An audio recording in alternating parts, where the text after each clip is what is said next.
राशि शेयर और मैं आप लोगों को पढ़ाता हूँ फिजिक्स। चलिए आज हम लोग स्टार्ट करेंगे अपना नेक्स्ट सेशन, वो भी वेक्टर पे। वेक्टर हमारा ऑलमोस्ट काफ़ी आगे तक जा चुका है। अभी आप लोगों को वेक्टर समझने में बहुत आसानी होगी। अभी तक जो आप लोगों ने पढ़ा वहाँ आप लोगों को डिफ़िकल्टीज महसूस हो सकती हैं, क्योंकि वो फर्स्ट टाइम आप लोग देख रहे हो, फर्स्ट टाइम आप लोगों ने पढ़ा।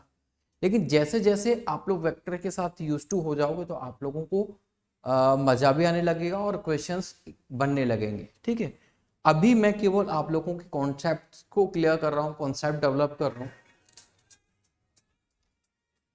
और मैं थोड़ा सा वेट कर लेता हूँ, मैं देख लेता हूँ क्या मेरा ऑडियो वीडियो आप सभी तक सही से आ रहा है, क्या सब कुछ सही है। तो थोड़ा सा मेरे साथ वेट करेंगे आप लोग। सब कुछ सही, ठीक है। Almost everything is fine right now. Will continue.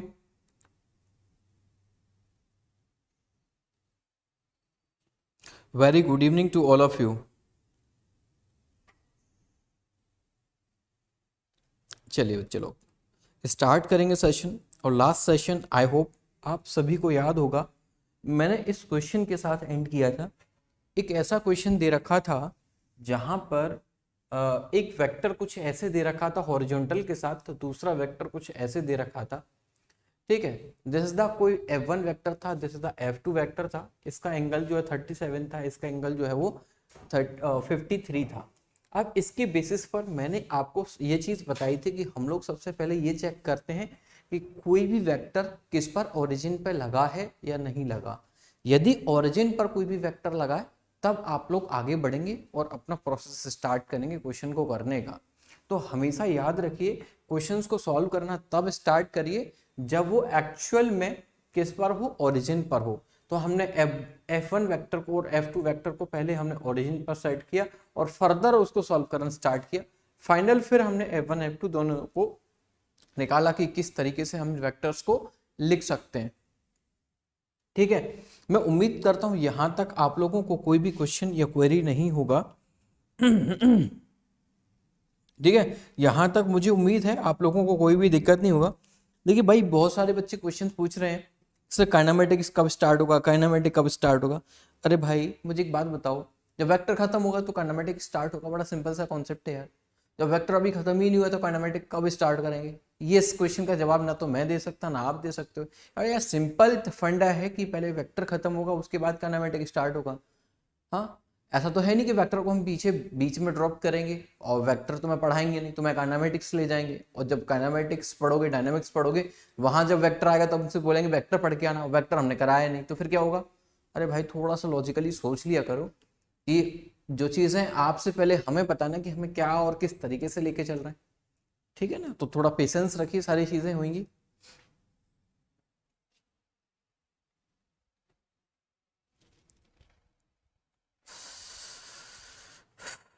चलिए देखो, अभी तक आप लोगों को सारी चीजें मैं एक प्लान्ड वे में दे रहा था।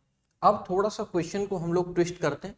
इसके बाद एक दो क्वेश्चन और कराता हूं, फिर उसके बाद एक नया कॉन्सेप्ट सिखाऊंगा, फिर उससे रिलेटेड क्वेश्चंस कराऊंगा। ठीक है, आज अभी तक आप लोग एक्स वाई प्लेन में पढ़ रहे हो। किस में पढ़ रहे हो? एक्स वाई प्लेन में पढ़ रहे हो। ठीक है, अभी मैं क्या करता हूं, आपके साथ दो वेक्टर आपको देता हूं। कितने दे रहा हूं? 2 vectors I am giving to all of you. और आफ्टर दैट मैं आपसे कहता हूं कि एक वेक्टर के रेस्पेक्ट में दूसरे वेक्टर का जो है कंपोनेंट निकालिए। कुछ ऐसा क्वेश्चन होगा, लेकिन क्वेश्चन किस तरीके से होगा वो मैं थोड़ा सा आपको समझाऊंगा।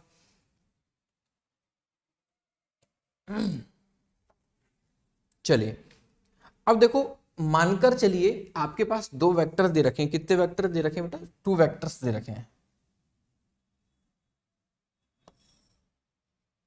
एक वेक्टर दे रखा है, दिस इज द एक्सेलरेशन, और एक दे रखा है वेलोसिटी वेक्टर। क्या दे रखा है? वेलोसिटी वेक्टर दे रखा है। और वेलोसिटी वेक्टर जो है वो 10 मीटर पर सेकंड है। वहीं एक्सेलरेशन जो वेक्टर दे रखा है वो 5 मीटर पर सेकंड स्क्वायर। कितना है? इतना। अब इन दोनों वेक्टर के बीच का जो एंगल है बेटा, इस एंगल की बात करें तो इट इज 37। कितना? It is 37। अब मैं आपसे क्वेश्चन करता हूं और इस क्वेश्चन को सॉल्व करने के लिए कहूंगा लेकिन क्वेश्चन है क्या वो समझिए पहले। मैं आपसे कहता हूं कि find the component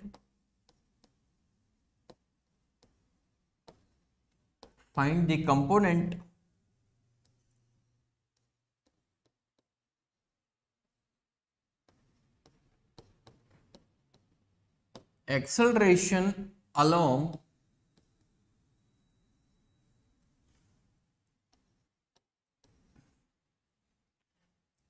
find the component of acceleration along and perpendicular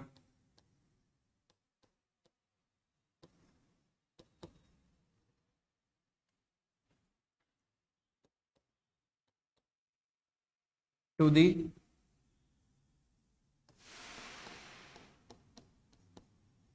velocity vector। ठीक है भाई, अभी आप समझिए कि मैं आपसे ये कह रहा हूं कि एक्सेलरेशन कंपोनेंट यानी कि कंपोनेंट ऑफ एक्सेलरेशन आपको फाइंड करने हैं, लेकिन इस बार कोई एक्स वाई प्लेन की बात नहीं करी गई, एक्स एक्सिस और वाई एक्सिस के अलोंग की बात नहीं करी जा रही है, या फिर एक्स एक्सिस के परपेंडिकुलर बात नहीं की जा रही है।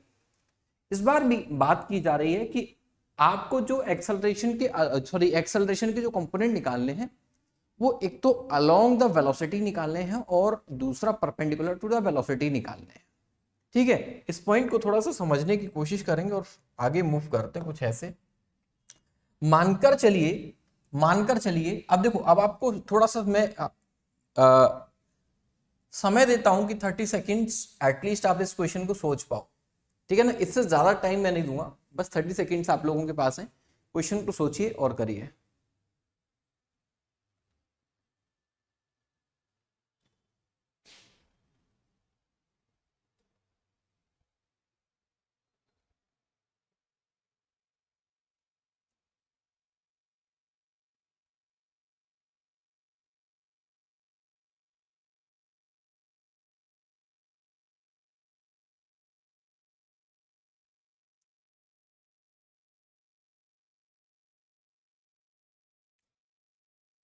चलो अब देखो, थोड़ा सा समझने की कोशिश करना, इस क्वेश्चन को तोड़ेंगे।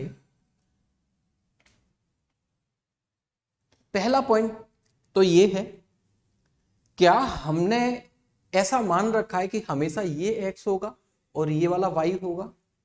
ऐसा कुछ कहीं लिख रखा है क्या कि हमेशा ये एक्स होगा और ये वाला वाई होगा? क्या इस एक्स वाई प्लेन को आप घुमा नहीं सकते हो, है ना? एक्स और वाई परपेंडिकुलर हैं, ये बात हमारी 100% ट्रुथ है।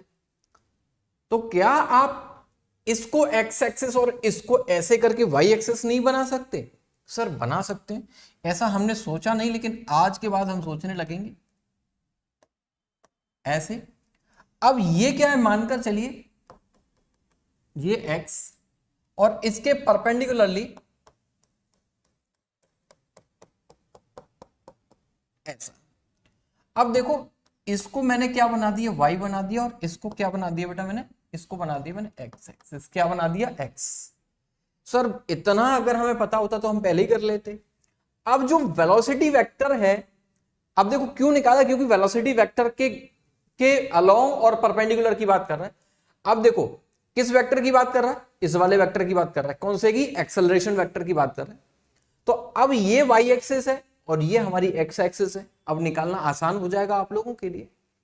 थोड़ा सा समझने की कोशिश कीजिएगा कि हमने इसको एक्स यू बनाया, क्योंकि करना हमारे लिए आसान हो जाएगा, क्योंकि हम जितना अभी तक पढ़े हैं उसको यूज कर रहे हैं। क्योंकि एक्स के साथ में जो एंगल बनता है हम सीधा यूज करते हैं, क्या क्या यूज करते हैं, अलोंग वाले के लिए cos थीटा, जिसके साथ एंगल बना रहा है। एक्स वाले के साथ में हमने अभी तक यही पढ़ा था cos थीटा, और वाई के साथ में हमने अभी तक क्या पढ़ा था, साइन थीटा पढ़ा था, यानी परपेंडिकुलर वाले के साथ में। तो आपसे पूछा जा रहा है अब ए एक्स, क्या पूछा जा रहा है, पहले नंबर तो a x along the x axis, along the x axis, along the x axis, यानी इस वेक्टर का ये वाला कंपोनेंट बताना है आपको, ये वाला कंपोनेंट का। अब ये कंपोनेंट निकाल क्यों रहे हैं, थोड़ा सा इसका फील मैं आपको दे दूंगा, थोड़ा सा इंतजार करो बस।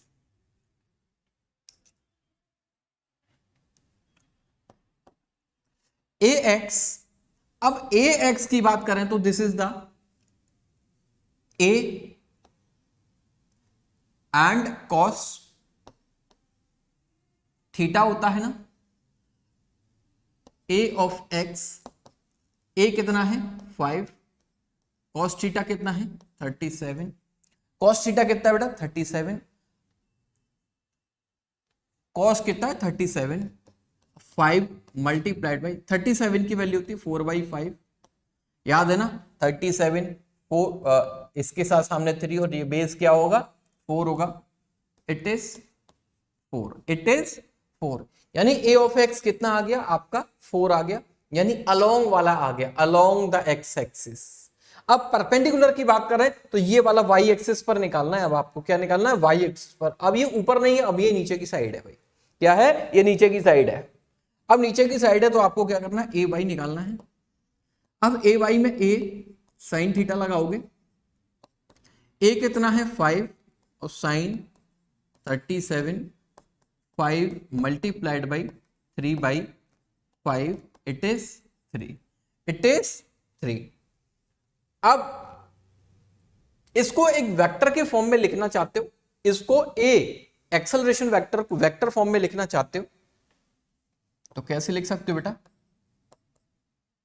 ए एक्स यानी कि 4 आई कैप, दिस इज द 3 जी।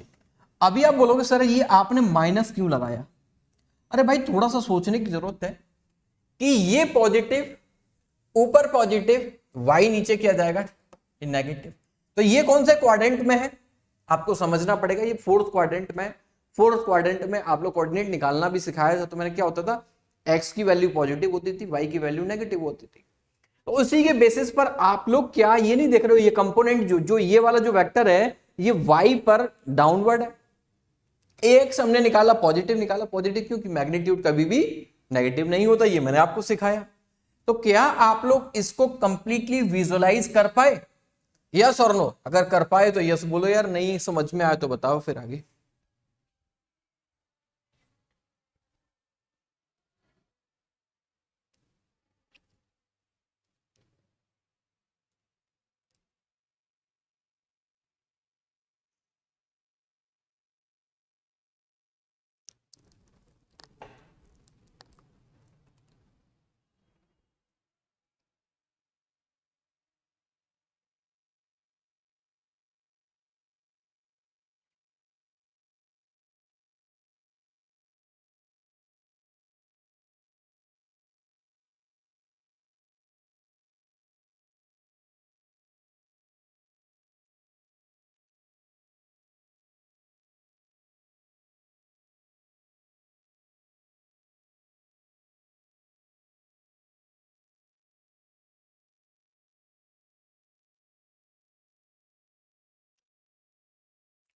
चलिए आगे बढ़ते हैं, अगला क्वेश्चन हम लोग करते हैं एक बार। आई होप आप लोगों को यहां तक सारे पॉइंट समझ में आ रहे होंगे। यदि किसी को समझ में नहीं आ रहा तो यार पूछो, अगर किसी को कोई भी पॉइंट समझ में नहीं आ रहा तो यार पूछ लो अभी तक, ठीक है? किसी को भी पॉइंट इसमें समझ में नहीं आया तो पूछ लीजिए। इसके बाद अगले क्वेश्चन की साइड मूव करते हैं और देखते हैं व्हाट क्या। अब मानकर चलिए कि दिस इज द ग्राउंड या फिर हॉरिजॉन्टल समथिंग, कुछ ऐसे दे रखा है, ठीक है भाई लोग। इसके बाद एक स्लैंट, कोई स्लैब दे रखा है, क्या दे रखा है स्लैंट या स्लैब दे रखा है कुछ ऐसे,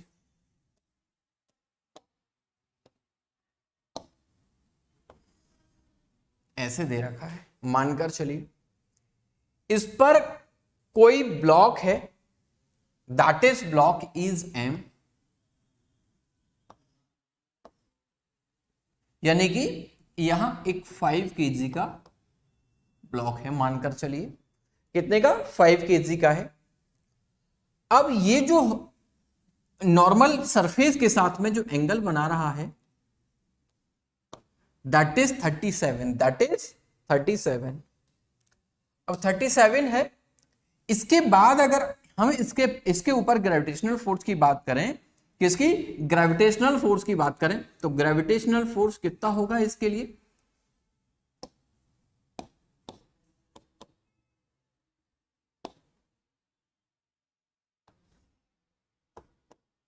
अब देखो ये ग्रेविटेशनल फोर्स होगा, नीचे की साइड हम लोग बात कर रहे हैं, ठीक है, इट इज 5G। हमें ये सब कुछ लिखने की जरूरत नहीं है, कितना, हमें ये सब कुछ लिखने की जरूरत आई थिंक सो नहीं है, जब नीड होगी तब हम लोग लिखेंगे, बट ग्रेविटेशनल फोर्स इस पे काम कर रहा है कि इतना ही सफिशिएंट है, बस लिख लीजिए इतना, इस पर ग्रेविटेशनल फोर्स काम कर रहा है। ओके, देन अभी आप लोगों को जो क्वेश्चन बोला गया है वो आपको क्या फाइंड करना है वो देखिएगा।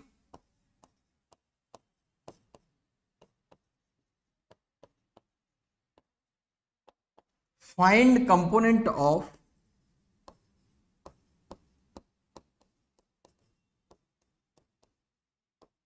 Gravitational force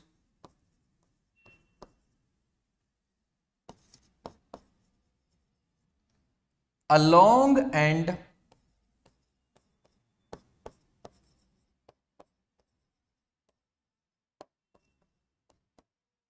perpendicular to the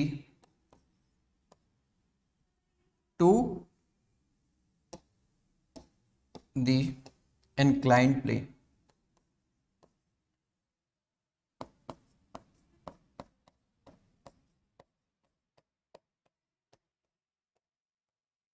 inclined plane. अब आपके सामने क्वेश्चन ये है कि जो कंपोनेंट निकालना है किसका, इस फोर्स का, ग्रेविटेशनल फोर्स का, along and perpendicular to the inclined plane.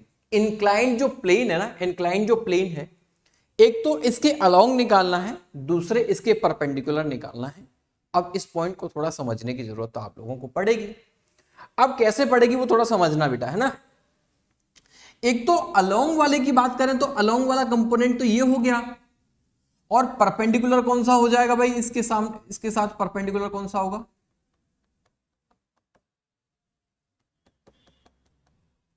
Perpendicular वाला ये होगा। ओके, इतना तो सबको क्लियर है कि अलोंग वाला ये रहा और परपेंडिकुलर वाला ये रहा। अब इसके लिए हमें एक एंगल की नीड होगी, कौन से वाले की, इस वाले एंगल की नीड होगी। तो बेटा देखो ये जब 90 है तो ये को इतना हो जाएगा 53 हो जाएगा, कितना हो जाएगा, इट इज 53। जब ये 53 होगा, बस इतना ही हमें चाहिए, आप आराम से निकाल सकते हो। क्या निकाल सकते हो, इसको आराम से कैलकुलेट कर सकते हो। कैसे कर सकते हो, अभी आप लोगों से पूछा जा रहा है अलोंग एंड इंक्लाइंड प्लेन के साथ पूछा जा रहा है, तो इसमें आपने क्या, देखो अब देखो थोड़ा एक और पॉइंट समझने की कोशिश कीजिएगा। अलोंग वाले को हम लोग क्या बोलते हैं, अलोंग वाले को हम लोग पैरेलल भी बोलते हैं। क्या बोलते हैं, पैरेलल, यानी कि इस फोर्स का पैरेलल। अलोंग वाले के लिए, अलोंग वाले के लिए हम लोग पैरेलल भी यूज करते हैं। ओके, अब एक्स और वाई यूज नहीं कर रहे क्योंकि उसने एक्स और वाई की बात ही नहीं कर रहा है, हम सीधे टर्म्स पर हम लोग पहुंच गए। तो इसमें हम क्या करते हैं, जी जो है 10 मीटर पर सेकंड स्क्वायर मान, तो ये कितना हो गया बेटा, ये 50 न्यूटन हो गया। कितना हो गया, 50 न्यूटन हो गया। जब ये 50 न्यूटन हुआ तो आप बोलोगे सर एफ कॉस थीटा होता है, तो एफ कितना बेटा, 50 हो गया। कौन सा, दिस इज 50 कॉस। अब एंगल कौन सा लोगे, अलोंग वाले के लिए, इस वाले के लिए जिसके साथ एंगल है वो है 53। कितना, 53। अब 53 की बात कर रहे हैं हम लोग, ध्यान रखिएगा, सुनिएगा। अब दिस इज द 53,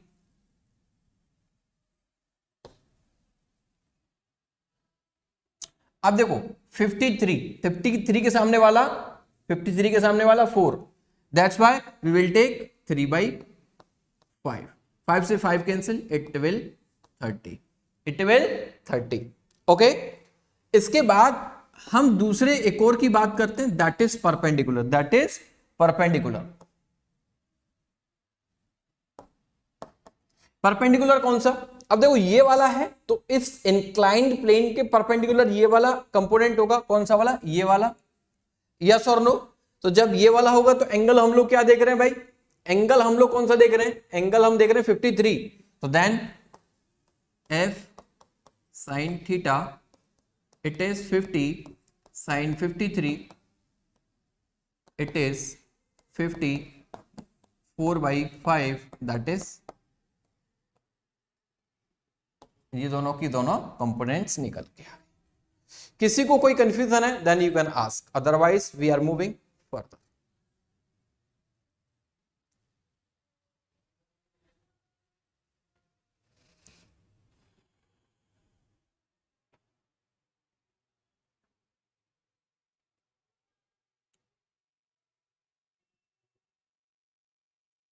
यहां तक सभी को क्लियर है?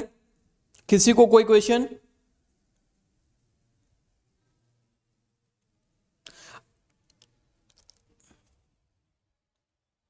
भाई आई और जे थोड़ी ना, हमने तो कंपोनेंट निकाले ना, हमने एक पैरेलल वाला निकाल लिया, दूसरा परपेंडिकुलर निकाल लिया, कंपोनेंट्स निकाले, बस कंपोनेंट पूछे, कंपोनेंट निकाल दिए हमने। ठीक है, चलिए अगले क्वेश्चन की साइड बात मूव करें। थोड़ा सा लैंग्वेज इस बार फिर से एक क्वेश्चन और कराता हूं, क्योंकि लैंग्वेज कैसे भी देता है, और जब आपको लैंग्वेज नहीं पता होती तो क्वेश्चन में तभी आप लोग फंसते हो, अदरवाइज क्वेश्चन को करना बड़ा आसान होता है, लेकिन लैंग्वेज नहीं पता होती इसलिए आप लोग प्रॉब्लम में फंस जाते हो। मानकर चलिए एक वेक्टर दे रखा है, दैट इज वेलोसिटी वेक्टर, और ये वेलोसिटी वेक्टर जो है वो ऑलमोस्ट, ये जो दे रखा है वो 20 मीटर पर सेकेंड दे रखा है। कितना? 20 मीटर पर सेकेंड। एंगल कितना है? वही 37। अब आप लोगों को इस बार उसने लैंग्वेज थोड़ा और चेंज कर दी, और अब कह दिया find first is horizontal component of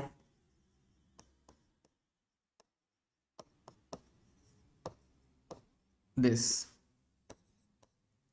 and उसके साथ वर्टिकल कंपोनेंट ऑफ दिस।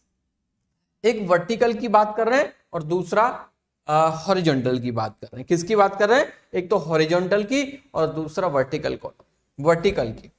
तो इसमें बड़ा स्पष्ट आप लोगों को दिखाई दे रहा होगा, एक तो हमारे पास कंपोनेंट हो गया ये वाला, और एक कंपोनेंट इसके वर्टिकल ये रहा। क्या? हॉरिजॉन्टल ये रहा, वर्टिकल हमारे पास में ये है। बड़ा सिंपल है। इसके आंसर की बात करें तो ये क्या हो जाएगा? वेटा वी कॉस थीटा हो जाएगा, और इसकी बात करें तो ये क्या हो जाएगा? वी साइन थीटा हो जाएगा।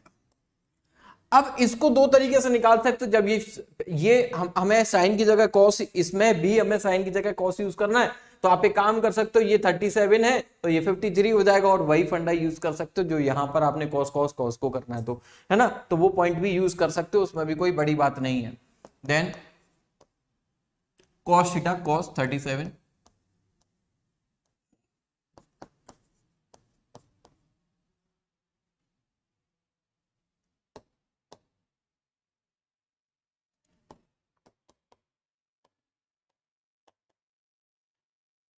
अब देखो 20 मल्टीप्लाइड 37 की बात कर रहे हैं, तो 37 जो है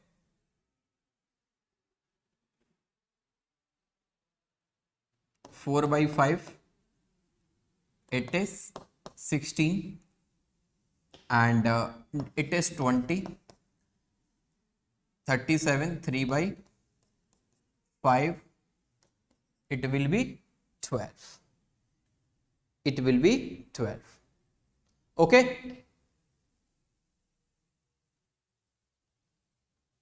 किसी को कोई confusion? Then you can ask. अब देखो क्वेश्चन में लैंग्वेज चाहे वो आप लोगों से कितना भी ट्विस्ट करके दे दे, लेकिन आपको वो लैंग्वेज आनी चाहिए। क्या है? वो लैंग्वेज आप लोगों को आनी चाहिए एनी हाउ। किसी भी पॉइंट में आपको कंफ्यूज नहीं होना है। चलिए अब इसी कंपोनेंट को मानकर चलिए वो y के साथ दे देता, तो आप लोग कुछ और तरीके से करते, है ना। आप इसको वो यहां से भी दे सकता है, तो वो कुछ भी करते, उससे कोई फर्क नहीं पड़ता, क्योंकि बहुत छोटी छोटी चीजें हैं, इनको आप लोग समझ चुके हो, लैंग्वेज को समझ चुके हो, चाहे वो एंगल कहीं से भी बना कर दे आपको आता है।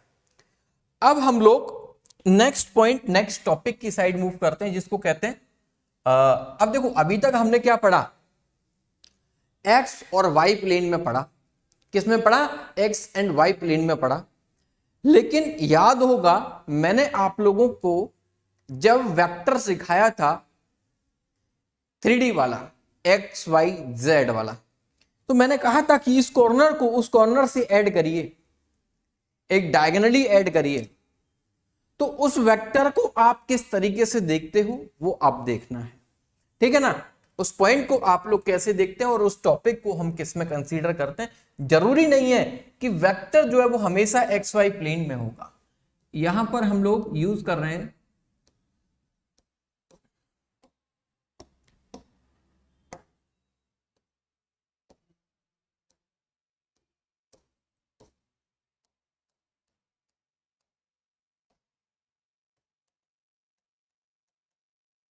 जनरल रिप्रेजेंटेशन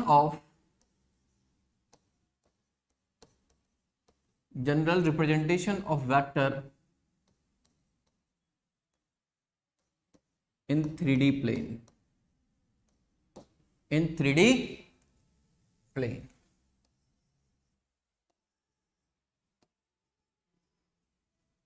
आपको 3D प्लेन में स्टडी करना है। अब 3D प्लेन में किस तरीके से स्टडी करेंगे वो थोड़ा समझने वाला पॉइंट है। उसके लिए हम एक काम करते हैं, सबसे पहले एक डायग्राम बनाते हैं और उससे आपको चीजें समझ में आएंगी।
अब यहां आपको थोड़ा सा समझने की जरूरत पड़ेगी।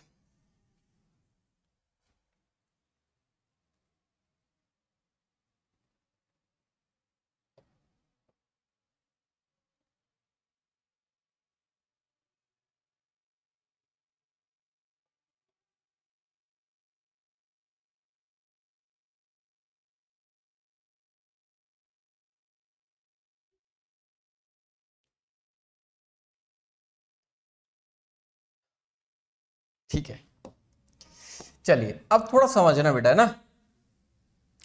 यहां हम लोग इस वाले पॉइंट को क्या बोलते हैं बेटा? एक्स बोलते हैं। ए वाले को, हॉरिजॉन्टल वाले को हमने एक्स बोल दिया। वर्टिकल वाले को हमने क्या नाम दे दिया? वर्टिकल वाले को हमने वाई एक्सेस बोल दिया। ये यहां पर एक और आप लोगों को दिखाई दे रहा है, इसका नाम हम इस बार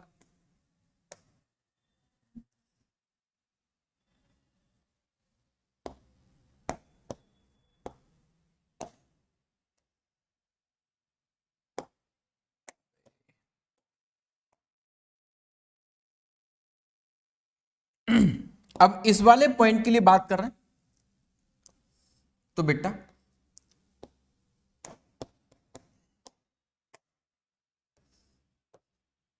ये है आपका जेड। जैसे समझिए कि एक this is the x, this is the x, this is the y, this is the z. X y z, समझे? हाँ या ना? देखो पॉइंट को समझने की कोशिश कीजिएगा। X y z, x x y z, समझ गए? तो वही हमने किया, एक्स वाई जेड। ओके बच्चे लोग, इतना समझ में आया सभी को? अब डायग्राम थोड़ा ऊपर नीचे लग रहा है मुझे, बट चल सकता है काम, है ना? चल सकता है ना? कोई दिक्कत वाली बात तो नहीं है? अबे एक्यूरेट तो नहीं बन सकता है ना? चलो बट कोई नहीं, एक्स वाई जेड पॉइंट्स करिए, क्योंकि जरूरी नहीं है कि वेक्टर आप लोगों को ऑलवेज एक्स वाई प्लेन में मिलेगा। अब इस बार एक्स वाई प्लेन में ना होकर हमारे पास कोई वेक्टर दे रखा है, और वेक्टर जो है इस वाले पॉइंट से, हम एक्स के इस वाले पॉइंट से उठा रहे हैं।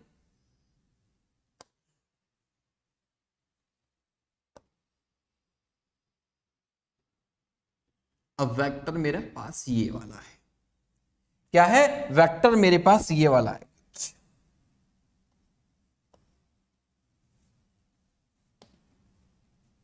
ठीक है भाई, कौन सा है वेक्टर मेरे पास? This one.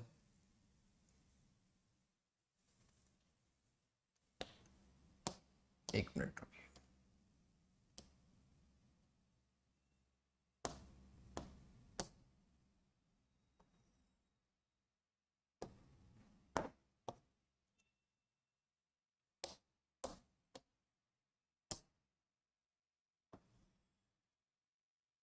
ठीक है। अब वेक्टर मेरे पास डायगोनली कुछ इस तरीके से है, ओके। देन जो ये वेक्टर दे रखा है, इसको मैं मानकर चलता हूं ये जो है वो क्या है? R vector. क्या है? कोई आर वेक्टर है। अब ये आर वेक्टर जो आपको गिवन है, ये एक्स एक्सिस के साथ में अल्फा एंगल बना रहा है। क्या? अल्फा जो है क्या है? Alpha angle, angle made by r with x axis, angle made by r with x axis. अब ये जो दे रखा है, इसका कनेक्शन इसके साथ भी है, ये वेक्टर। तो बाई के साथ में जो बन रहा है बीटा, क्या है? Beta is the angle, beta is the angle by r with y axis. एक और तीसरा एंगल मेरे को दिखाई दे रहा है, this one, angle made by r with z axis. किसके साथ? जेड एक्सिस के साथ। अब मानकर चलिए, अब मेरे पास में क्या है, थोड़ा समझने की कोशिश कीजिएगा। थोड़ा मैं इस बार ज्यादा पेन यूज कर लेता हूं, है ना? देखो, ये मेरे पास x, this is the y, है ना? This is the z। x और नजदीक से दिखाता हूं, सभी को दिखाई दे रहा है? देखो भाई, ये क्या है? x, this is the y, this is the z, this is the z। अब इसके साथ एक और वेक्टर मेरे को समझ में आता है, वो वेक्टर, अब जो रिजल्टेंट वेक्टर है, आर जो वेक्टर लिया है मैंने, वो वेक्टर कुछ ऐसे है। अब देखो, ये वाला वेक्टर इसके साथ ऐसे दे रखा है। कैसे दे रखा है? ऐसे। देख पा रहे हो ना इसको? अब देखो किसको समझ में आया, है ना? अभी थोड़ा लगा ना, 4 पेन यूज कर रहा हूं मैं।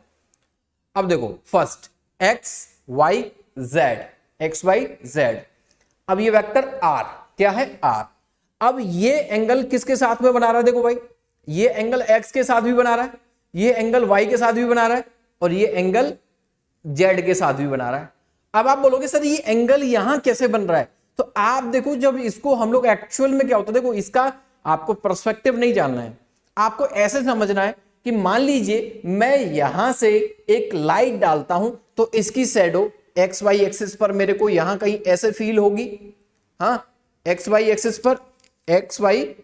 पर कुछ इसकी शैडो ऐसे फील होगी ना, एक्स वाई एक्सिस पे। तो ये एक्स के साथ भी बना रहा होगा और वाई के साथ भी एंगल बना रहा होगा। यस और नो? तो हमने बस इतना समझना है कि alpha is the angle made by r with the x axis, beta is the angle made by r with y axis, और gamma is the angle made by r with the z axis. इतना point समझने वाला है। आपको यही ध्यान रखना है, बाकी का रिप्रेजेंटेशन आपके माइंड में रहे, कंक्लूजन समझ में आए तो ठीक, और नहीं आए तो सीधा बस पॉइंट पर बात करेंगे। ठीक है, तो अब इस आर वेक्टर को लिखने का तरीका क्या है वो थोड़ा समझेंगे, बट उससे पहले हम क्या है अल्फा की बात कर लेते हैं, है ना, क्योंकि मैं अभी बोल रहा हूं शायद आधे बच्चों को वो पॉइंट समझ में ही नहीं आ रहा होगा कि मैं बोल क्या रहा हूं। Alpha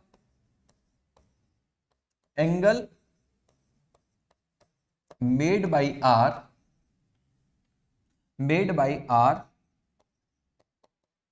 with x axis,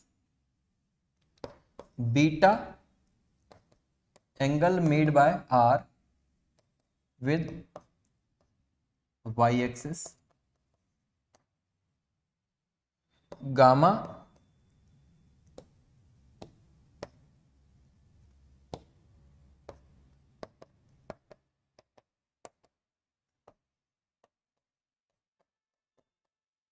Z axis. Okay, इतना पॉइंट सभी को समझ में आया। अब इस आर वेक्टर को लिखने का तरीका क्या होता है वो थोड़ा समझिए। जब भी कोई भी आपको याद होगा एक्स कंपोनेंट वाई कंपोनेंट, तो हम कैसे लिखते थे, मानकर चलिए आपके पास कैसा कोई आर वेक्टर एक्स कंपोनेंट के साथ था, r of x i cap लिखते थे हम लोग, हाँ या ना। अब एक आपके पास आर वाई और इसको जे कैप ऐसे ही लिखते आए हैं अभी तक। अब इसके बाद 3D यानी कि थर्ड डायमेंशन भी आ चुकी है, तो we will use here this one with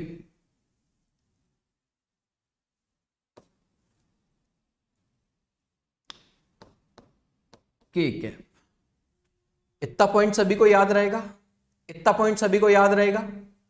अब यहां पर हम लोग एक नया पॉइंट लेकर आते हैं, और वो क्या है कि बेटा आर ऑफ एक्स, देखो आर, ये वाला आर ऑफ एक्स के साथ ये वाला कंपोनेंट निकालें।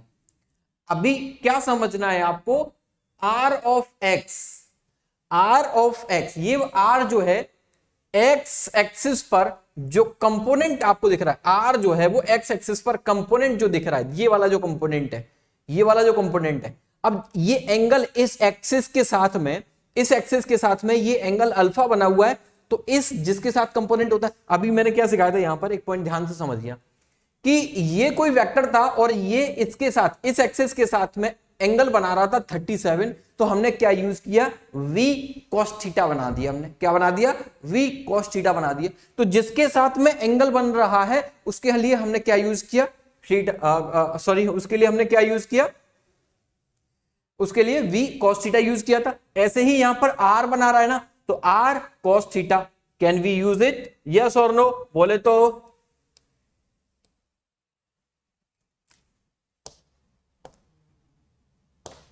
तो अब r ऑफ x की जगह पर हम लोग क्या पॉइंट यूज कर सकते हैं, सर इसको r cos अल्फा लिख सकते हैं, सेम एज इट इज। अब आपसे पॉइंट पूछा जाए r ऑफ y, तो मैं अभी यहां पर लिख रहा हूं दिस, अभी समझा दूंगा बच्चे लोग, r cos gamma, r cos gamma.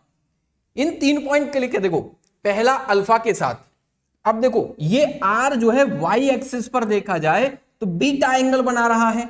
जैसे मैंने अभी यहां बोला था कि मानकर चलिए ये 53, अब देखो ये 37, तो ये 53 एंगल हो गया, और जब 53 हो गया तो आप लोग इसको भी तो b sin 53 लिख सकते हो, हाँ या ना, बोले तो इससे निकाल सकते हो क्या, 53 की बात करें तो 53 4/5 निकल कर तो वही आएगा ना, क्या भाई 4/5 नहीं 53,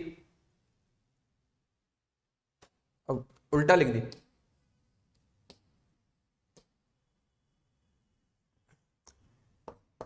cos 53 3/5 इट इज 12, हाँ या ना। अगर ये 53 है, ये 37 तो ये 53, और 53 होते ही चीजें चेंज हो जाएंगी। एंगल जिस एक्सिस के साथ बन रहा है वो cos थीटा, और जिसके परपेंडिकुलर है वो sin थीटा। समझ में आया बच्चे लोग? तो हमने वही फंडा यहां पर यूज किया है। वाई एक्स, आर वेक्टर जो वाई एक्सिस के साथ बीटा एंगल बना रहा है, और ये आर जो है वो जेड एक्सिस के साथ में गामा एंगल बना रहा है, that's why we are using r y equal to r cos beta and r z equal to r cos y. Okay, is it okay और नॉट? इतना पॉइंट सभी को समझ में आया? आया तो बोलो, और नहीं आया तब भी बोलो। ठीक है, चलो अब इसके बाद कमाल का पॉइंट करने जा रहा हूं मैं। ठीक है,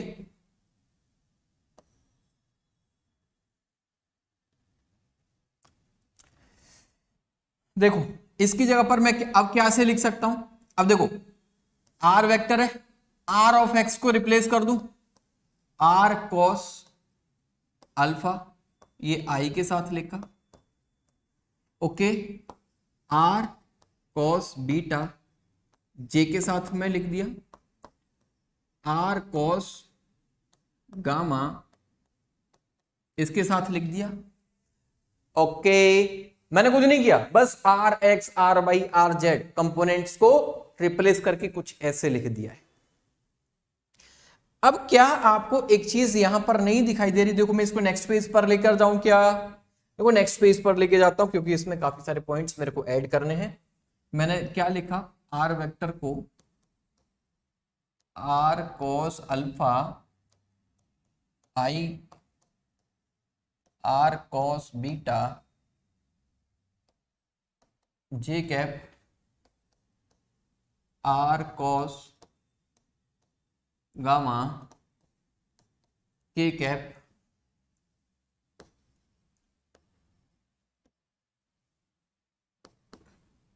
बच्चे लोग आर कॉमन ले लूं मैं इसमें से,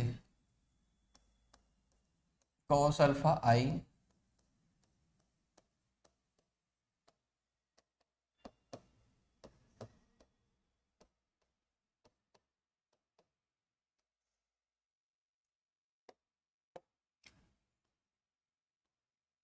इसको नीचे ये लेके आ जाऊं। अब देखो याद है ना आपको, या तो इसको ऐसे लिख लो या फिर सिंपल ऐसे लिख दो। क्या मैं ये लिख सकता हूं? अभी आपको याद होगा आर वेक्टर दिस, इसको हम लोग ये वाला यूज कर सकते थे। तो अब मैं इसी पॉइंट को यहां पर क्या ये नहीं लिख सकता? हाँ सर, यूनिट वेक्टर लिख सकता हूं, नहीं लिख सकता हूं? लिख सकते हो भाई, मैग्नीट्यूड से डिवाइड कर दिया आपने। ओके, और जब लिख सकता हूं तो इसको क्या करूंगा भाई? Cos I cos beta j cap cos gamma k cap, I'll use like this. Okay,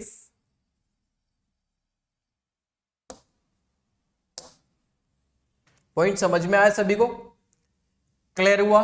किसी को कोई कंफ्यूजन? यस और नो? अब इसका मैग्नीट्यूड क्या है? This is the unit vector, है ना? मैग्नीट्यूड क्या है?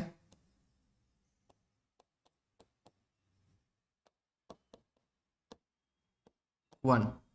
जब मैग्नीट्यूड वन है तो यहां पर एक पॉइंट यूज कर सकते हो। आप क्या यूज कर सकते हो? इसका मैग्नीट्यूड वन है, तो बेटा इसका मैग्नीट्यूड वन है तो देन मैं इस जगह पर cos alpha i cap cos beta j cap cos gamma k cap equals to one use लिख सकता हूं। लिख सकता हूं या नहीं लिख सकता? यस बोलो तो। सर कैसे लिख सकते हो? है ना, कैसे लिख सकते हो? चलो एक स्टेप और ऐड कर देता हूं, है ना, एक स्टेप और ऐड कर देता हूं। सॉरी, इसमें हम एक पॉइंट भूल गए। Let me allow 1 minute for this. एक पॉइंट हम लोग इसमें ऐड करना भूल गए। देखो मैग्नीट्यूड निकालने का तरीका अभी तक क्या था आपके पास? मैग्नीट्यूड निकालने का तरीका, जैसे आपको इसका मैग्नीट्यूड निकालते थे तो क्या क्या करते थे बेटा? आर ऑफ एक्स का square plus r of y का होल स्क्वायर कर सकते थे। करते थे ना? यस और नो? सर करते थे।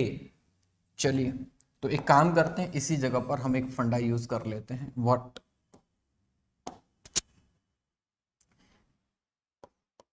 Cos square alpha cos square beta plus cos square gamma और इसका रूट दिस, और मैग्नीट्यूड जो 1 है उसको हमने अब 1 के इक्वल लिख दिया, क्योंकि इसको हम लोग मैग्नीट्यूड को निकालने के लिए ऐसा यूज करते थे या नहीं करते थे, हाँ या ना? बोले तो, अगर समझ में आया तो बोलो, नहीं आया तो भी बोल दो।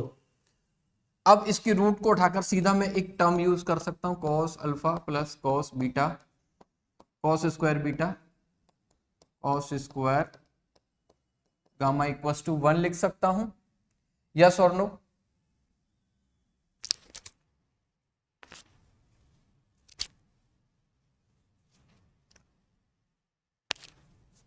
ओके, यस और नो? इतना पॉइंट सभी को समझ में आया? यहां तक किसी का कोई कंफ्यूजन है देन पूछ लीजिए बेटा एक बार।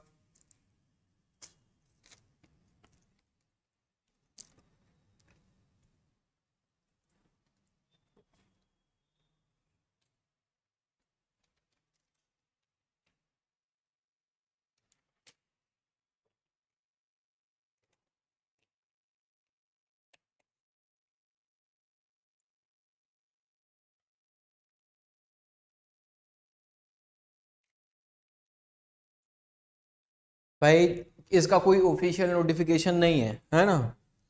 आप ऑफिशियल नोटिफिकेशंस पर चला करें, किसी मिथ पर या फिर किसी छोटी मोटी न्यूज़ेस पे अब काम करना बंद कर दीजिए, है ना? समझ गए हो? ऑथेंटिकल ऑफिशियल साइट्स पर यूज करो, वहां के नोटिफिकेशंस को फॉलो करो, बस इससे ज्यादा कुछ नहीं, ठीक है?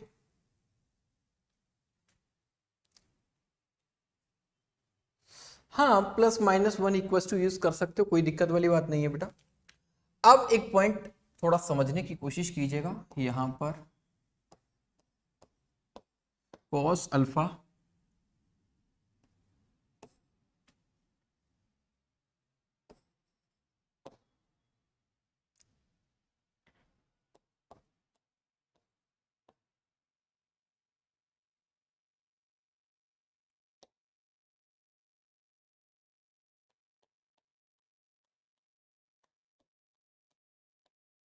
ये सब क्या है? दीज आर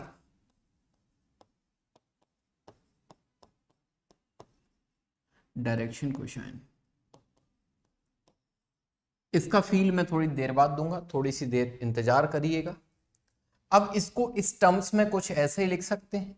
यदि इसको साइन के टर्म्स में कन्वर्ट करना हो तो आप वो काम भी कर सकते हो। कैसे करोगे वो मैं आपको सिखा देता हूं बच्चे लोग। इसको क्या लिख सकते हो?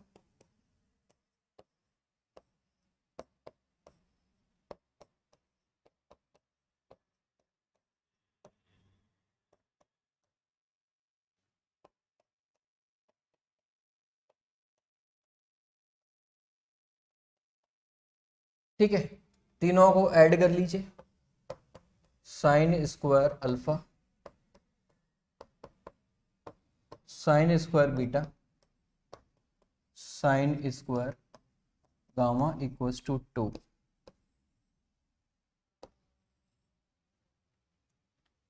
ओके, सभी को समझ में आया ना?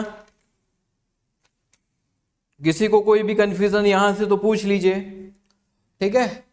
चलिए, इसके बेसिस पर अब एक छोटा सा पॉइंट हम लोग आगे बढ़ते हुए लिखते हैं।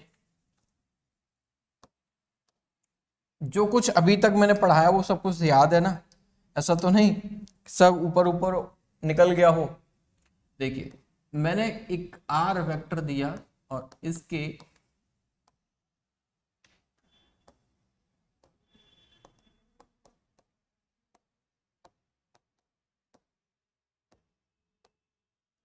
अब देखो, इसके लिए जो मैंने अभी आपको फील दिया था वो आपको याद होना चाहिए। R of x i cap, r of y j cap, r of z k cap, and अब मैग्नीट्यूड क्या होता है? मैग्नीट्यूड आपने फाइंड कर लिया, दिस आर ऑफ एक्स का whole square, r of y का होल स्क्वायर, दिस। सारे टर्म्स समझ में आ गए भाई? सारे पॉइंट समझ में आ गए? अब ऐसा कैसे? सर अभी तक हमने एक्स वाई प्लेन के लिए बात करी थी, तो हम लोग जब एक्स वाई प्लेन में बात करते थे तो वो हम ऐसा कुछ देखते थे एक्स वाई प्लेन में। यहां पर तो पाइथागोरस लगती थी, इस बात को तो मैं समझता हूं कि यहां पर पाइथागोरस लग रही है, लेकिन अब 3 में पाइथागोरस कैसे लगाओगे जब आप खुद कह रहे हो कि ये कुछ अल्फा अलग बीटा अलग गामा कुछ अलग है। इट इज नॉट कंपल्सरी कि gamma sorry alpha plus beta 90 हो। अगर अल्फा प्लस बीटा 90 होगा तो इट कुछ इसका एक और सिनारियो निकल के आ सकता है, वो मैं आपको आगे बताऊंगा। बट फिलहाल के लिए मैं अगर आपसे ये बोलूं कि सर यहां पर ये अल्फा बना रहा है ये बीटा बना रहा है, तो ये एंगल तो डिफरेंट डिफरेंट हो सकते हैं। अल्फा हो सकता है अल्फा चेंज ना हो, बीटा बीटा चेंज हो रहा हो, कंडीशन ये भी तो है। 3D प्लेन में तो कुछ भी हो सकता है। जब 3D में हो सकता है तो यहां पर ये वाला पॉइंट जो आप बोल रहे हो कि ये प्रूफ तो करिए, क्योंकि फिजिक्स में तो प्रूफ मांगते हैं हम लोग। तो भाई थोड़ा सा पॉइंट समझना, मैं आपको एक डायग्राम के बेसिस पर समझा देता हूं, है ना। डायग्राम के बेसिस पर थोड़ा सा फील दिला दूंगा, इससे ज्यादा फील नहीं दिला सकता। हालांकि मैंने अभी आपको एक पॉइंट समझाया था लाइट वाला, वो चीज आपको याद रखनी है।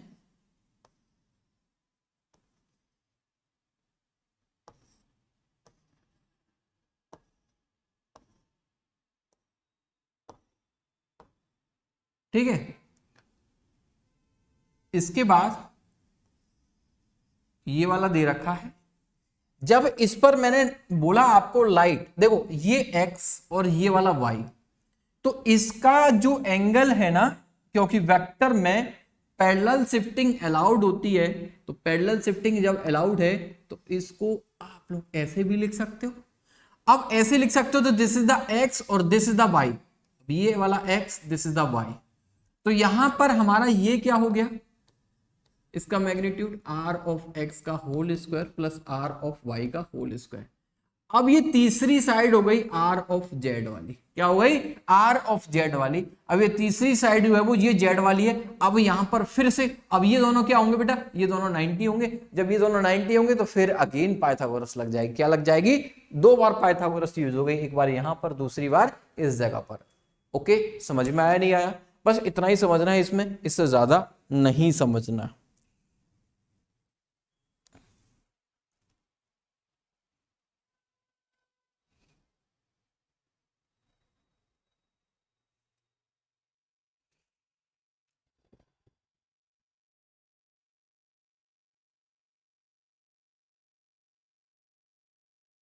भाई देखो पैरेलल शिफ्ट का मैंने अभी आपको समझाया था, एक पॉइंट समझाया था, पैरेलल शिफ्ट का पॉइंट समझाया था कि ये मेरे पास एक्स वाई जेड ये हैं,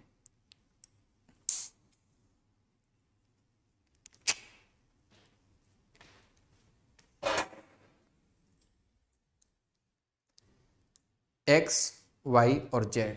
अब ये वाला है, तो मैंने अभी आपको समझाई थी। मान लीजिए पैरेलल शिफ्टिंग क्या होता है कि इसको प्रूफ मतलब देखने के लिए जब आप लोग देखते हो तो इसकी साइड इस साइड से देखो भाई, इससे ज्यादा नहीं करेंगे, ठीक है ना, सफिशिएंट है, इससे ज्यादा एफर्ट नहीं डालेंगे। बस आपको ये चीजें याद भी रखनी, कुछ चीजें जब इधर से लाइट डालोगे तो आपको ये एक्स वाई प्लेन में फील होगा ना, ये वाला जो है वेक्टर एक्स वाई प्लेन में फील होगा ना, एक्स वाई प्लेन में फील होगा ना ये वाला, यस और नो, वाई एक्स, और ये वाला जब जब ऐसे था ना, ये वाला ऐसे था, जब इधर से लाइट फॉल करते हो तो आपको फील होगा ये। बस इतना ध्यान रखना है आपको, इससे ज़्यादा ध्यान चीज़ें नहीं समझनी भी नहीं है, ध्यान भी नहीं रखना। बस अब आपको सीधे पॉइंट पर जाना है कि ऐसा होता है, लेकिन जब प्रूफ की बात करें तो कुछ अपने माइंड में रखें, कुछ ऐसा होता है। चलिए अब इससे क्वेश्चन की बात करते हैं। क्वेश्चन, अब देखो कॉन्सेप्ट समझ लिया, अब क्वेश्चन पे आ जाओ। मानकर चलिए अल्फा दे रखा है 45, बीटा दे रखा है 60, गामा दे रखा है 1 second, yes gamma is asking, gamma आप लोगों से पूछ रहा है। अब जब गामा पूछ रहा है सर, ओहो ओहो, एक्स वाई तो एक्स के साथ दे रखा है एंगल, वाई के साथ एंगल दे रखा है, बट जेड के साथ एंगल पूछा है। तो अभी आप लोग इस पॉइंट को अगर समझने की कोशिश करेंगे तो आपने अभी एक पॉइंट को पढ़ा, cos square alpha plus cos square beta cos square gamma equals to 1। अब cos square 45 cos square 60 cos square gamma equals to 1।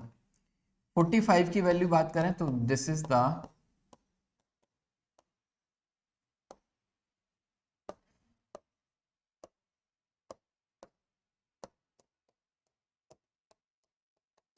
भाई, ठीक है ना, 1/2 प्लस 1/4।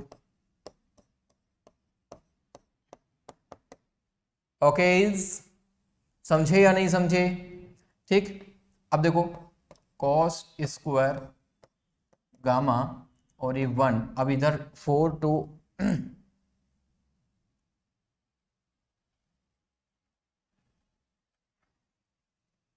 इधर देख लेते हैं एक बार। 4 इसे 2 + 1,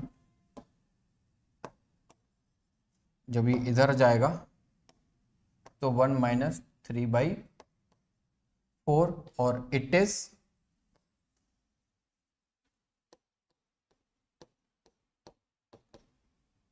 1/4। अब कॉस स्क्वायर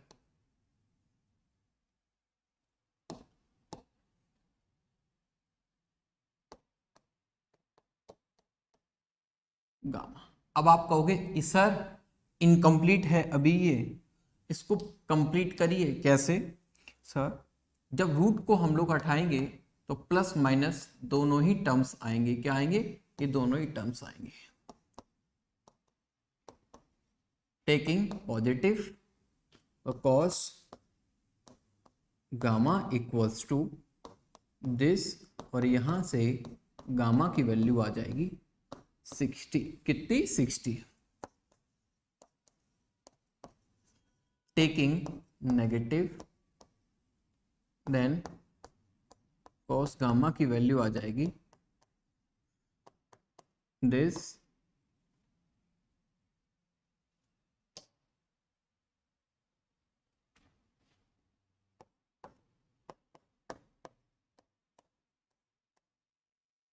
दिस। ठीक है बच्चे लोग,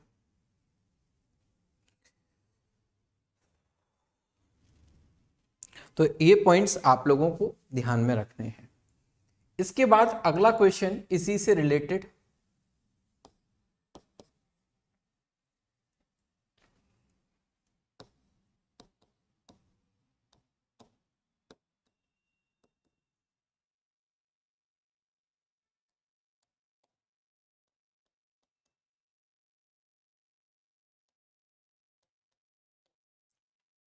अब देखो क्वेश्चन क्या है।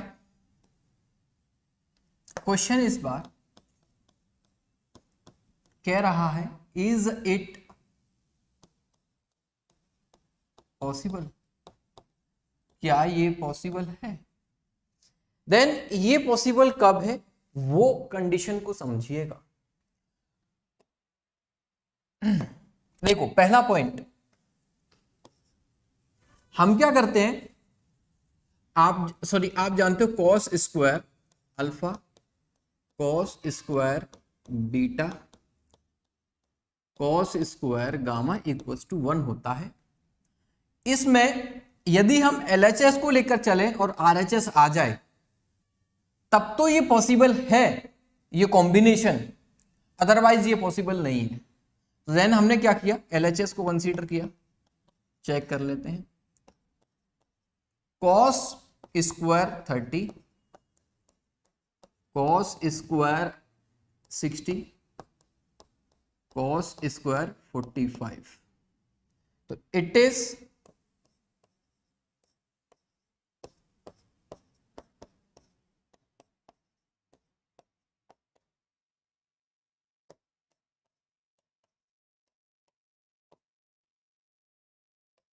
3/2 1/4 प्लस 1/2।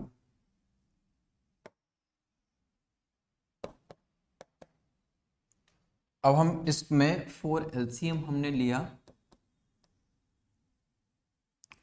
6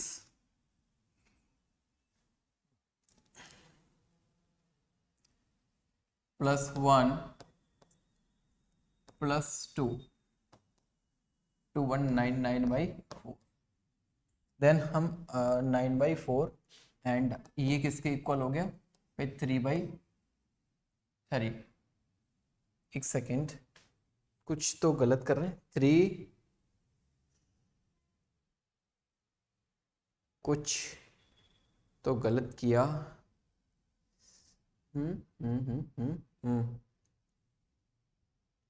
ओके,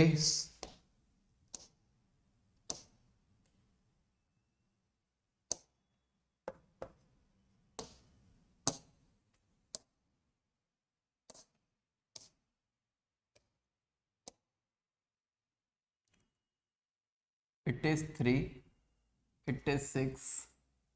अब इसको 3/2। देन ऐसा कुछ आया which is not equal to the 1। This is not equal to 1, this is not equal to 1।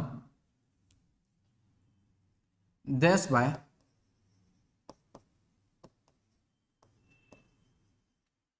this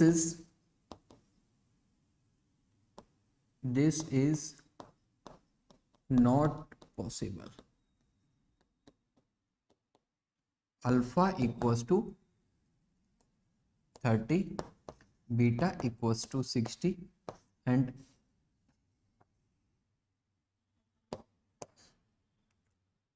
gamma equals to 45। ठीक है भाई, समझे? ऐसा भी कई बार क्वेश्चन आप लोगों से पूछ लिया जाता है, आपको ये पॉइंट भी पता होना चाहिए। किसी को कोई confusion then you can ask, otherwise we will move further. अब इसमें एक पॉइंट याद रखेंगे, ये कब पॉसिबल है। क्या है ये? कब पॉसिबल है, ऐसा नहीं है तो इज इट कब पॉसिबल है। तो ये वाला पॉइंट ध्यान रखेंगे इसमें। जब आपके पास अल्फा दे रखा है 30, ये दे रखा है 60, तो गामा जो है वो पॉसिबल हो सकता है 90 पर। कितने पर? 90 पर हो सकता है। ऐसा क्यों? आप चेक करो कि अल्फा प्लस बीटा जो है वो यहां आपको 90 के इक्वल दिखाई दे रहा है। क्या दिखाई दे रहा है? 90 के इक्वल दिखाई दे रहा है। इसका मीनिंग क्या है? इसका मीनिंग है कि वेक्टर्स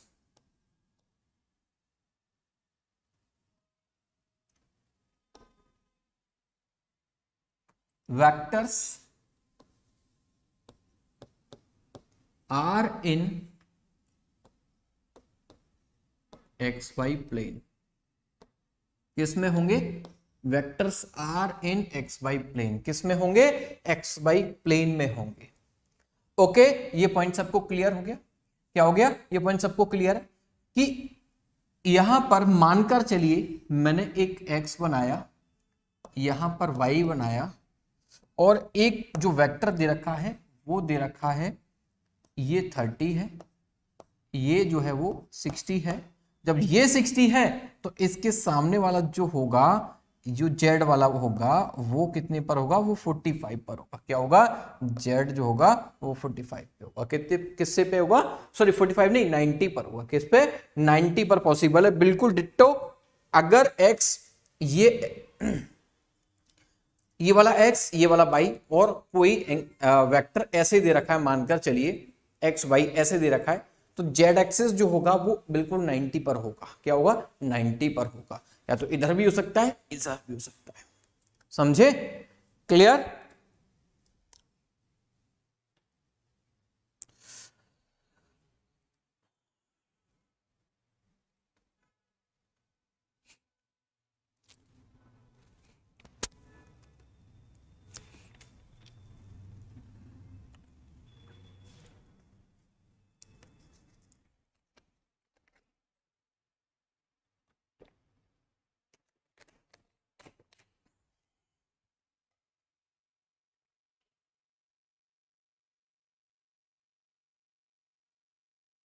भाई इतना समझना है बस कि अल्फा बीटा दोनों का सम अगर 90 हो तो ये समझ लीजिए कि ये दोनों वेक्टर किस में है, एक प्लेन में है, एक्स वाई प्लेन में। किस में? एक्स वाई प्लेन में है।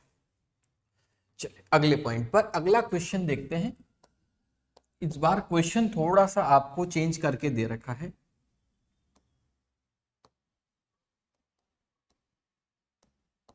थ्री आई माइनस का 6j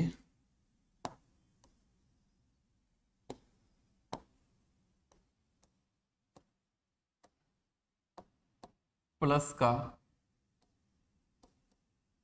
2 ऑफ के। अब देखो पॉइंट टू पॉइंट हम चलते हैं। इसमें पहला ऑप्शन जो है वो फाइंड करना है आपको दिस। ठीक है, आपके पास समय है 1 मिनट का, फटाफट से सॉल्व करिए and then I will be solve it. Okay,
चलो अब देखो मैं क्वेश्चन करता हूं। आपको सीधा मैंने क्वेश्चन का सॉल्यूशन बताया बच्चे लोग।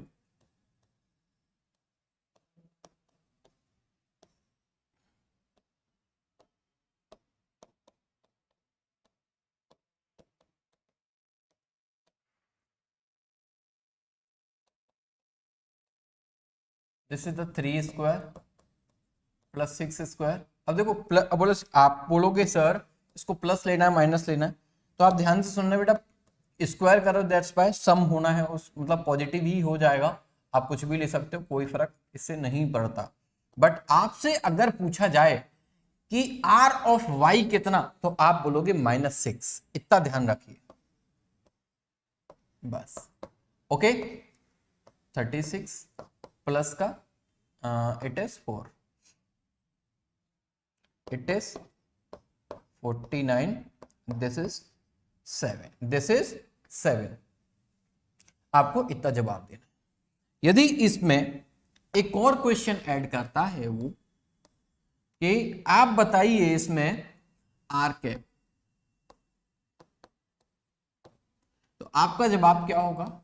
आर कैप बताने के लिए R vector by mod of R, then 3i minus का 6j प्लस का 2k, और ये वाली वैल्यू आपने निकाली है 7i। 7 मतलब 7 आया है, आई नहीं 7 आया। 3/7i कैप -6/7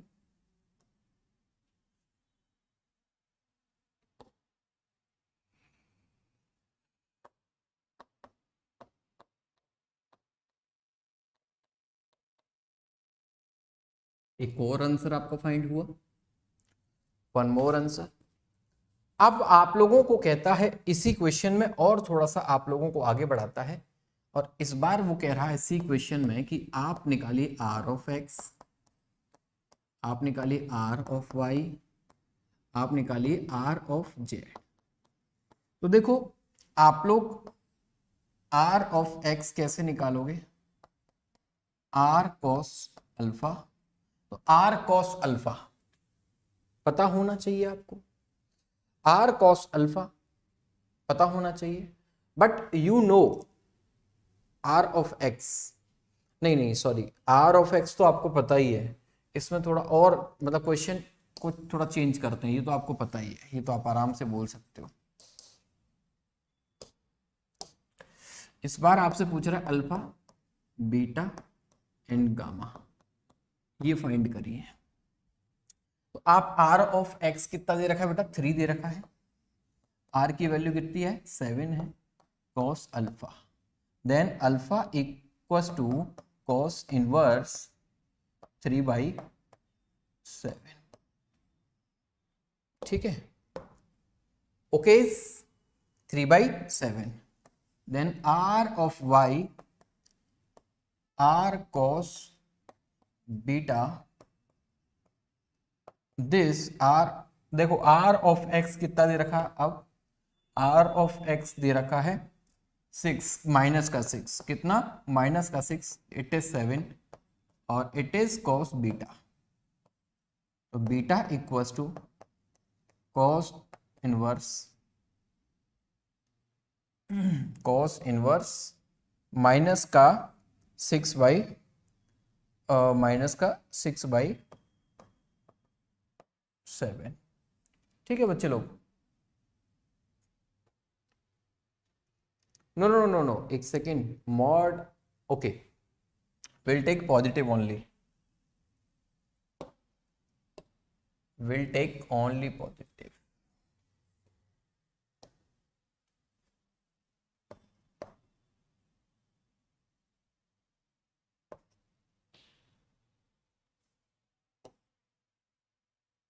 और अगला क्वेश्चन, अभी देखो आपको अगले क्वेश्चंस आपको खुद फाइंड करने हैं, ठीक है, और मैं इन पॉइंट्स को अभी आप लोगों के लिए इरेज करूंगा, क्योंकि आपने अल्फा बीटा गामा को सॉल्व करना है। क्या करना है, अल्फा बीटा गामा को सॉल्व करना है, ठीक है। इसमें कुछ क्वेश्चंस और ऐड करके जा रहा हूं मैं, और वो वाले पॉइंट्स भी आपको फाइंड करने हैं एज पर योर होमवर्क, ठीक। क्वेश्चन है इसमें, projection on x axis,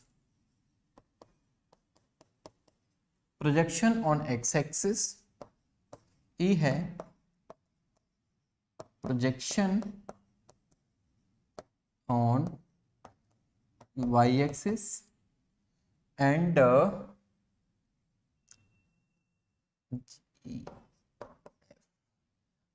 one more, projection on xy plane,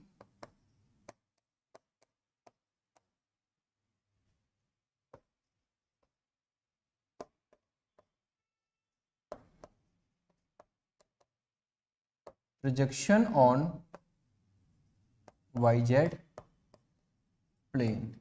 देखो ये सारे क्वेश्चन मैं नेक्स्ट क्लास में सॉल्व कराऊंगा, अल्फा का पॉइंट भी कैसे निकालते हैं, बीटा कैसे निकालते हैं, लेकिन मैंने हल्का सा आपको आइडिया दे दिया कि कैसे आप लोगों को कैलकुलेट करना है ना, कैसे कैलकुलेट करना है, वो चीज मैंने अभी आपको बता दी, ठीक है। आपको बट याद रखना है, आर ऑफ एक्स को पॉजिटिव लेना है, इसको माइनस लेना है, इसको पॉजिटिव लेना है।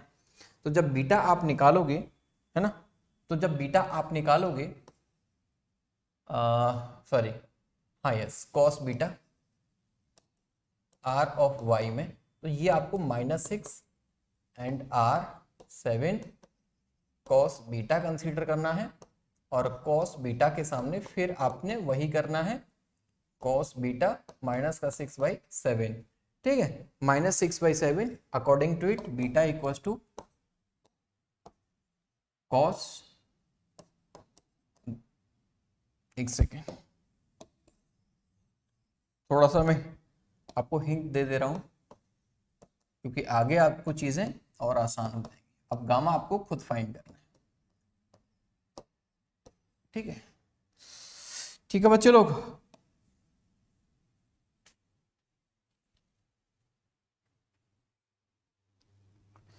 चलिए मैं एक बार देख लेता हूं आप सभी के लोगों के साथ।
नहीं नहीं नहीं भाई, देखो R of X R of Y, आपको ये सब कुछ आपको नेगेटिव दे रखा है तो नेगेटिव ही लेना है आपको।